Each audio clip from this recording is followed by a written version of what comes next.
నమస్తే. ప్రస్తుతం మనతో పాటు సీనియర్ జర్నలిస్ట్ దాము బాలాజీ ఉన్నారు. ఆయనతో మాట్లాడదాం. నమస్తే సార్. నమస్తే.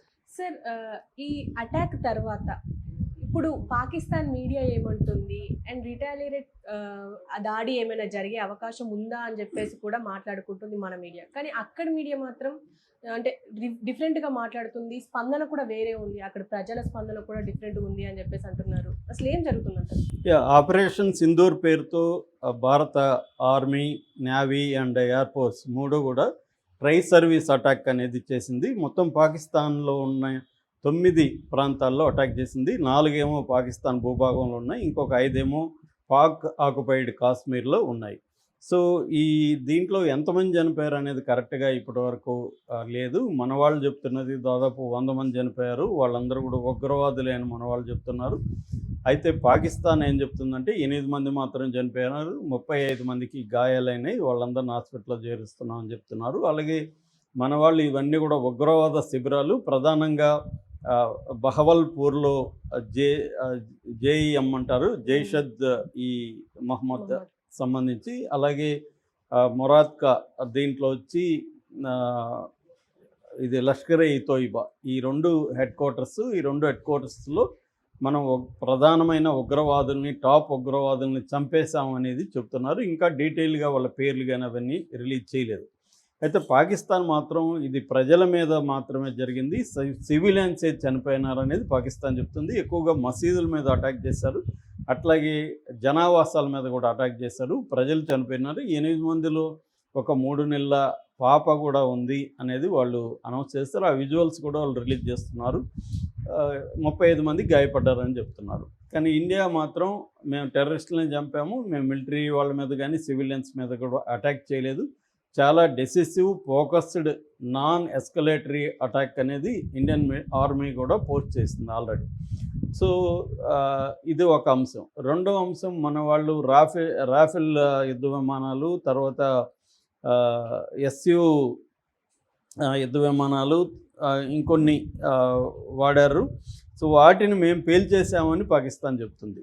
సో పాకిస్తాన్ వాళ్ళు టైమింగ్స్ కూడా ఇచ్చారు. ఒక డాన్ అనే పత్రికలు అయితే ఏ టైంలో ఎప్పుడెప్పుడు మేము పేల్చాము అనేది టైమింగ్స్ కూడా ఇచ్చుకుంటారు, ఏరియాలు కూడా చెప్పారు. వాళ్ళు అక్నూరు, అంబాలా, బర్నాలా, జమ్మూలో మన జెట్స్ని వాళ్ళు పేల్చేసామంటున్నారు. జెట్స్నే కాకుండా వాళ్ళు మొత్తంగా చెప్పింది వచ్చి 3 రాఫెల్స్ని పేల్చేసాము, ఒక SU-13 పేల్చేసాము, ఒక MiG-29 పేల్చేసాం అనేది వాళ్ళు చెప్తున్నారు. అంటే వెళ్ళినవే 5, మన వాళ్ళు ప్రధానంగా వెళ్ళినవి 5, మిగతావన్నీ కూడా స్కాల్ప్ మిసైల్స్, తర్వాత బాంబ్స్, ఇలాంటివి మిగతా ఏరియల్ అంటే కింద నుంచి వేయడం, ఏరియల్ నుంచి వేయడం, నేవీ నుంచి వేయడం, ఈ 3 రకాలు జరిగాయి. కాబట్టి జెట్స్ అయితే 5 జెట్స్ని మేము పేల్చేసామని వాళ్ళు చెప్తున్నారు. దాంతోపాటు LOC దగ్గర ముఖ్యంగా పూంచ్ అండ్ రజౌరి ఏరియా అంటారు, ఈ పూంచ్ అండ్ రజౌరి ఏరియాలో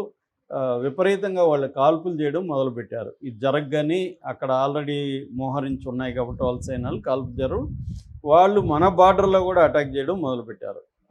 అంటే దాటి LOC అంటారు, లైన్ ఆఫ్ కంట్రోల్, LOC దాటి కూడా సివిలియన్ బార్డర్స్ మీద కూడా, గ్రామాల మీద కూడా వాళ్ళు అటాక్ చేశారు. దాంట్లో ఒక గ్రామంలో దాదాపు 3 చనిపోయారు.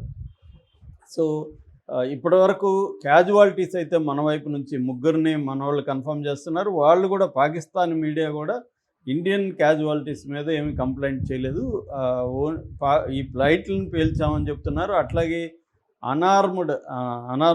అన్మ్యాన్డ్ ఫ్లైట్స్ ఏవైతే ఉన్నాయో, ముఖ్యంగా క్వాడ్ కాప్టర్స్ అంటారు, హెలికాప్టర్ స్థాయి కాకుండా క్వాడ్ కాప్టర్స్, డ్రోన్స్, ఈ 3 రకాలవి కూడా మేము పేల్చామని చెప్తున్నారు. ఎక్కువగా డ్రోన్స్ని పేల్చేసాము, క్వాడ్ కాప్టర్స్ని పేల్చేసామని కూడా వాళ్ళ ప్రధానంగా ఏంటంటే వాళ్ళ ఇన్ఫర్మేషన్ మినిస్టర్ అతౌతుల్లా తరార్, ఇతనైతే రాత్రి 1:40కి జరిగితే 1:45, 1:50 నుంచి మీడియాతో లైవ్లోనే ఉన్నాడు. అతను స్కై న్యూస్ కావచ్చు, BBC కావచ్చు, బ్లూంబెర్గ్ కావచ్చు, జియో న్యూస్ కావచ్చు, మొత్తం వరల్డ్ వైడ్ న్యూస్ ఛానల్స్కి ఇంటర్వ్యూలు ఇస్తూనే ఉన్నాడు. అతను మిస్ఇన్ఫర్మేషన్ అంటే ఇండియా మీద దుమ్మెత్తి పోస్తూనే ఉన్నాడు అతను.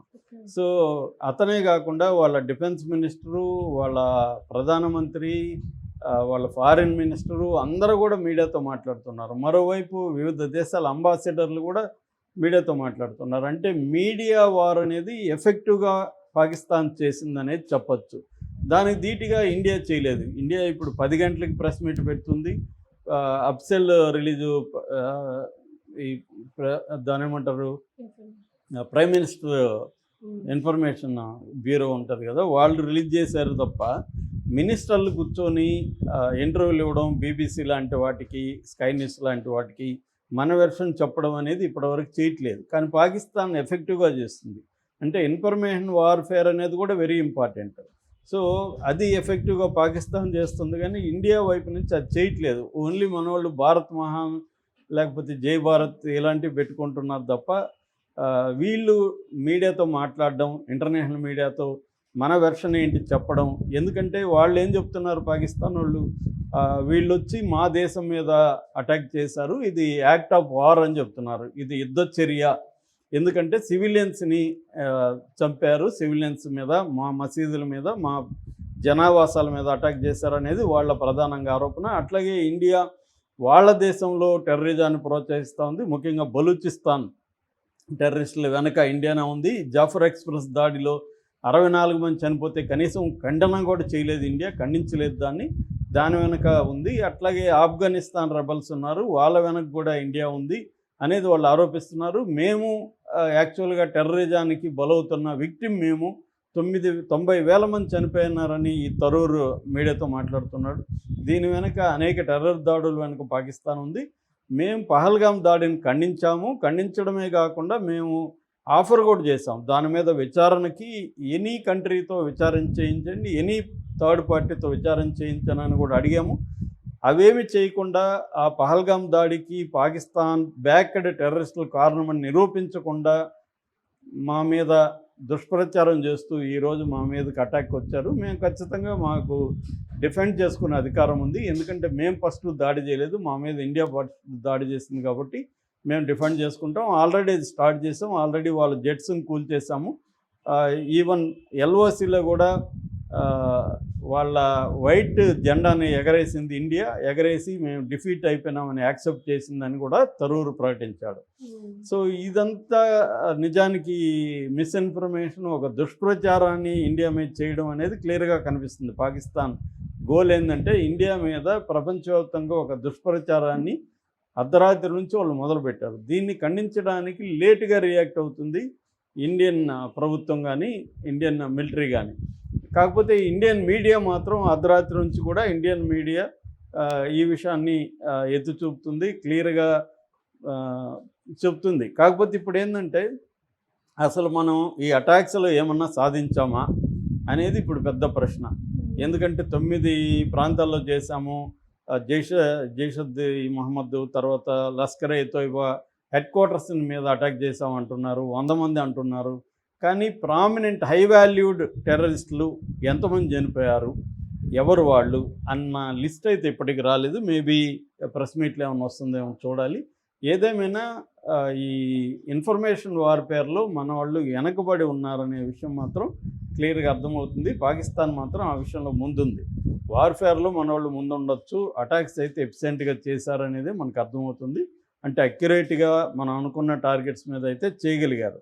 అది కూడా చెప్పి చేశారు. ఎందుకంటే ముందుగానే 12 గంటల ప్రాంతం, 12 గంటల 20 నిమిషాల ఆ ప్రాంతంలో ముందుగానే మిలిటరీ వాళ్ళు ప్రకటించారు, మేము రెడీగా ఉన్నాం, ready to strike and ready to win అన్నట్టుగా ప్రకటించి కూడా చేయగలిగారు.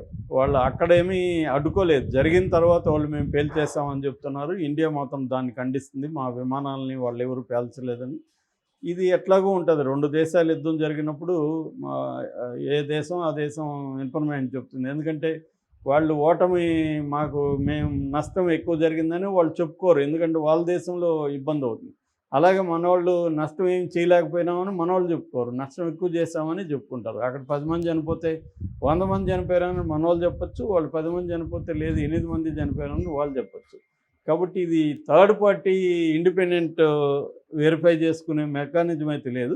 కానీ పాకిస్తాన్ మాత్రం దాదాపు 35 జర్నలిస్టులని, ఇంటర్నేషనల్ అండ్ పాక్ జర్నలిస్టులని ఈ ఏరియాలకు తీసుకువెళ్తుంది.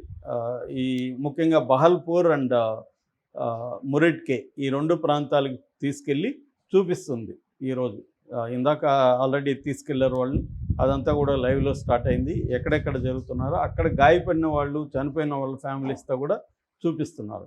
అంటే పాకిస్తాన్ ఎఫెక్టివ్గా ఇన్ఫర్మేషన్ వార్ఫేర్ను మాత్రం చేస్తుందని అర్థమవుతుంది. దీని కౌంటర్గా ఇండియా ఏం చర్యలు తీసుకోబోతుంది అనేది చూడాలి. Okay sir, thank you.